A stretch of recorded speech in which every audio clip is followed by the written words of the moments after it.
ধর্ষণের হাত থেকে রক্ষা করতে পারে না, প্রতিদিন 2 জনের উপরে মানুষ খুন হয়, সেই রাষ্ট্র কেন সিনেমা বন্ধের মদত দেয়? এই কালো নকশা কারা করছে? কারাই বাংলাদেশকে মৌলবাদের ভূমি বানাতে চায়?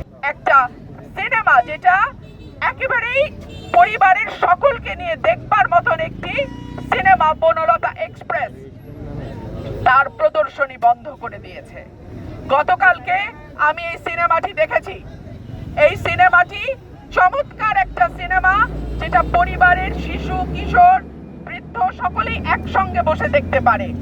সেই সিনেমাটি কেন বন্ধ করে দেয়া হলো?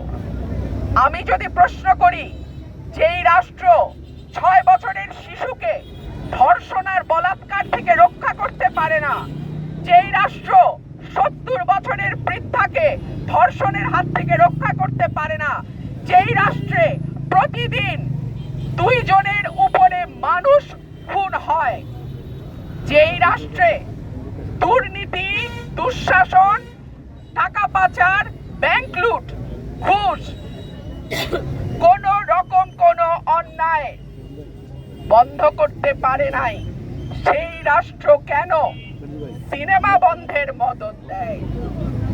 কারণ আমরা গত 2 বছরের অভিজ্ঞতা থেকে দেখেছি, একটার পর একটা মাজার ভাঙা হয়েছে, কবর থেকে তুলে নিয়ে লাশ পোড়ানো হয়েছে।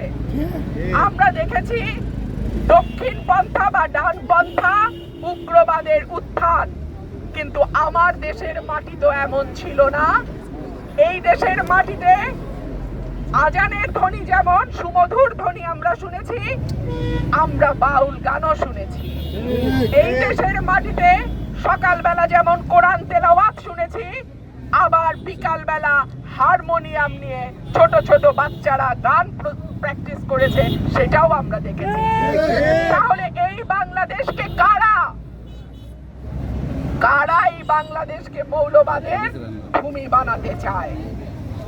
এই প্রশ্ন আজকে আপনাদের মাধ্যমে আমি রেখে যাচ্ছি, এবং এই রাষ্ট্রের কাছে আমার দাবি থাকবে, যেই রাষ্ট্র কোনো অপরাধ বন্ধ করতে পারে নাই, যেই রাষ্ট্র ছোট ছোট শিশুদেরকে বলাৎকার আর ধর্ষণের হাত থেকে বাঁচাতে পারে নাই, সেই রাষ্ট্র আজকে কি করে বাংলাদেশকে, যেখানে সব রকম সাংস্কৃতিক কর্মকাণ্ড ধর্মের পাশাপাশি চলেছে, সেটাকে বন্ধ করে বাংলাদেশকে, পরের প্রজন্মকে অন্ধকারের দিকে নিয়ে যাওয়ার মদত দিচ্ছে?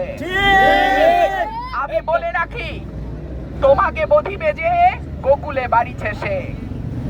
যাদেরকে আপনারা আজকে আশ্রয় প্রশ্রয় দিচ্ছেন, আপনাদের মদদে যারা আজকে গান বাজনা সাংস্কৃতিক কর্মকাণ্ড সব কিছুর উপরে শক্তভাবে প্রতিরোধ করে তোলার সাহস পাচ্ছে, একদিন তাদের হাতেই কিন্তু আপনারা পরাজিত হবেন।